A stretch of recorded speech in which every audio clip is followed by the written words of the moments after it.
항저우 아시안게임은 끝났지만 다음 달부터는 월드컵 2차 예선이 열리고 또 내년엔 파리 올림픽이 이어집니다.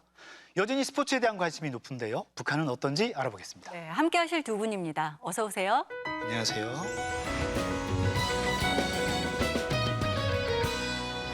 네, 북한에서 오신 분들 가운데서 스포츠 선수 출신은 특히 만나기 좀 어려운데 게다가 수중 발레, 심지어는 국가대표 출신입니다. 와, 어떻게 수중 발레 하게 됐고 국가대표는 어떻게 되셨는지 좀 얘기 좀 해주실 수 있을까요? 네, 어렸을 때 평양에서 갈매기라는 드라마가 엄청난 인기를 끌었는데요.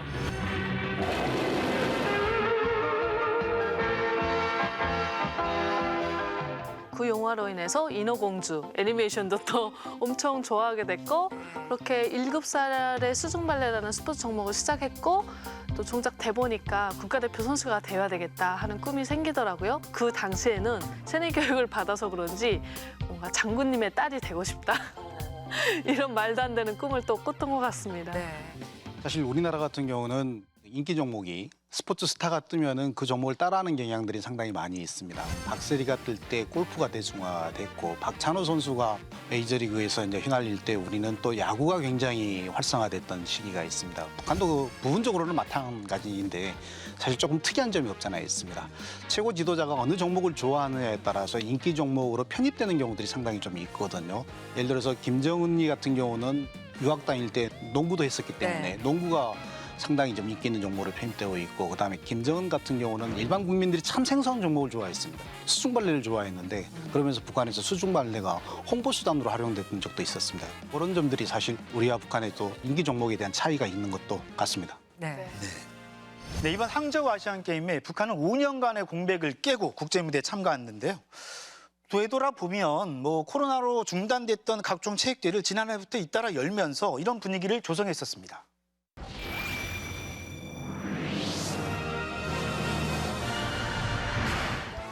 평안남도의 여명 일꾼들과 여민원들이 지난 3월 8일은 북한의 여성의 날에 해당하는 국제 부녀절이었습니다.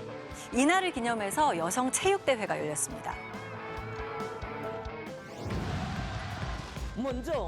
한편 김일성과 김정일 생일에도 체육대회가 열리는데요.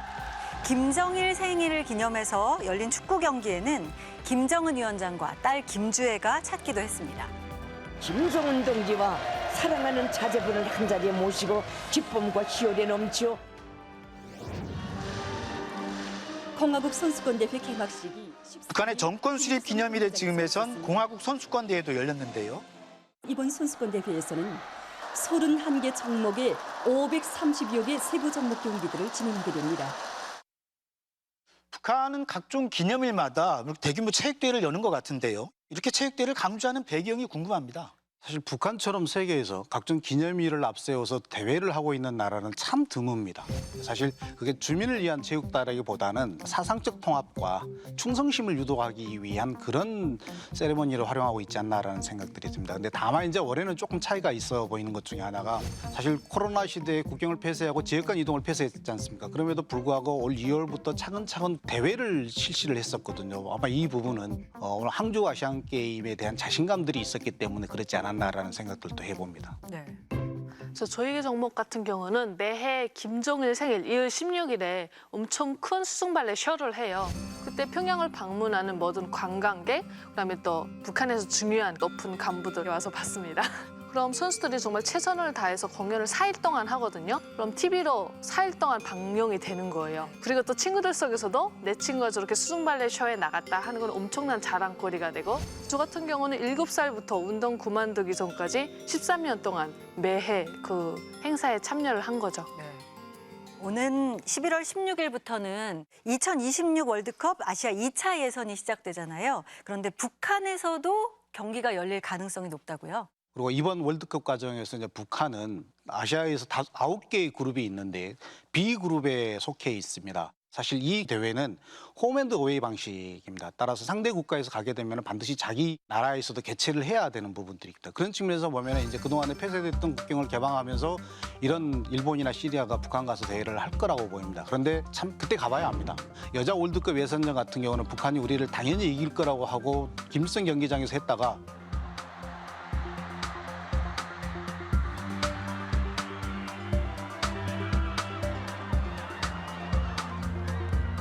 낭패를 봤던 적이 있거든요. 그러면서 오히려 점차 이렇게 우리나라라든지 이런 대회가 있을 때는 제3국을 선호하는 경우들이 상당히 많이 있는 것 같습니다. 그래서 진짜 개방을 해서 북한에서 예선전을 할지에 대해서는 그때 가봐야 할 것 같습니다. 네. 북한이 국제대회에 참가하는 데 이어서 예선이기는 하지만 자국에서 다른 나라 선수들과 국제대회를 치르게 될 수도 있다는 건데요. 이외에도 북한은 최근 국제대회를 유치하려는 모습을 계속 보이고 있습니다. 보시는 건 북한 국가관광총국이 운영하는 북한관광선전 홈페이지인데요. 지난 8월 초 평양 골프장과 골프 관광을 선전하는 글이 올라왔습니다. 골프 관광을 전문으로 하는 북한 여행사에서는 외국의 벗들도 북한의 골프 애호가 경기에 참가할 수 있다면서 평양에서 열리는 골프대회 참가자를 모집하는 글을 올리기도 했습니다. 한편 북한에서 열리는 대표적인 국제대회가 있죠. 바로 평양 마라톤 대회로 알려진 만경대상 국제 마라톤 경기 대회인데요. 2019년 이후 대북 제재와 코로나로 열리지 못했었는데 지난 8월 참가자 모집이 정식으로 발표됐습니다. 이런 국제대회를 유치해서 북한이 얻는 이득 어떤 게 있습니까? 아마 지금 북한은 관광 개방에 목말라 있는 것 같습니다. 사실 관광은 현금 수입이지 않습니까? 근데 그동안에 이제 코로나 때문에 북한 관광이 폐쇄되면서 북한의 직접적 현금 수입이 굉장히 이제 줄어드는 부분들이 없지 않아 있었습니다. 그런데 외국 관광객들에게 북한도 이러한 부분들로 좀 개방을 했다는 것을 보여주려면 특별한 이벤트가 있어야 되지 않습니까? 과연 북한에 가도 안전한 나라인지에 대한 검증을 해야 될 것 같고 그러다 보니까 생소한 골프 대회도 한다 아니면 역사는 갖고 있습니다만은 그런 평양 마라톤 대회도 한다 이제 이런 것들이 좀 더 그 연장선상에 있는 것 같습니다. 네, 그렇군요. 의외예요.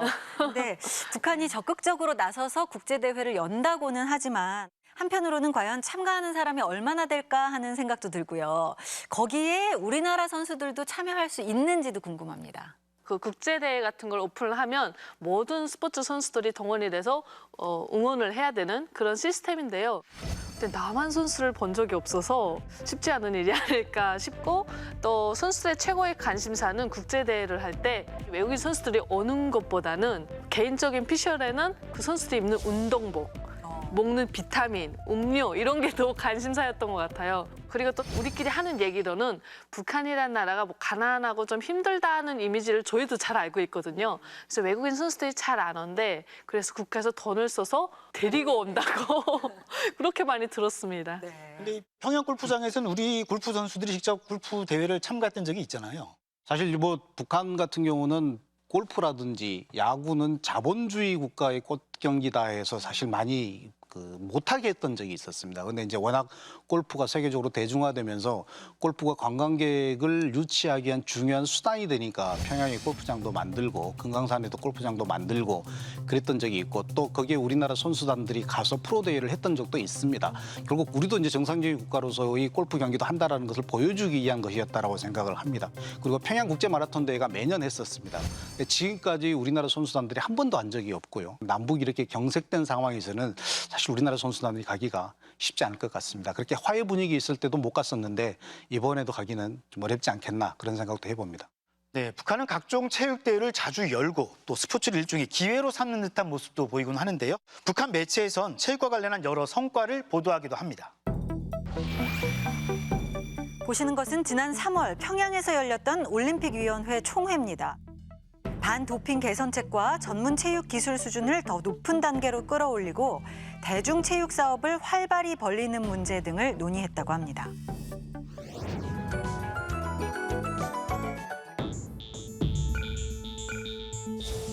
노동당 기관지 노동신문도 각종 체육대회 소식과 체육 부분 성과를 끊임없이 보도합니다.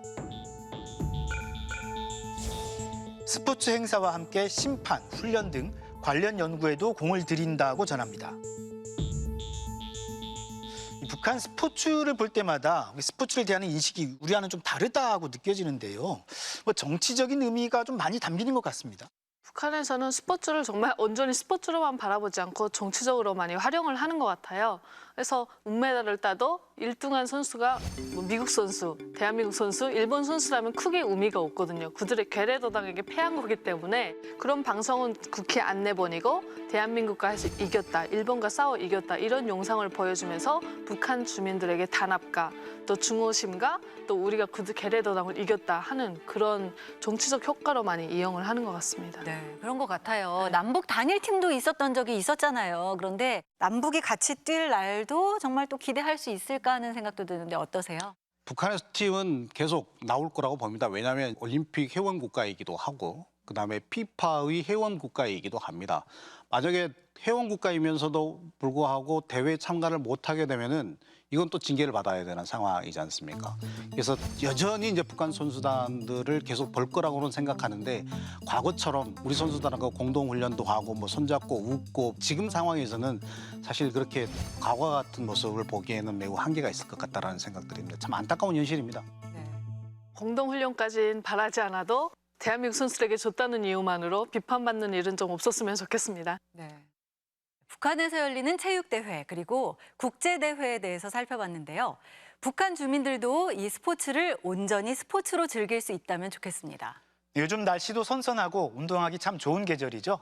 미루지 말고 당장 오늘부터 가볍게 스포츠 즐겨보는 건 어떨까요? 두 분 오늘 도움 말씀 고맙습니다.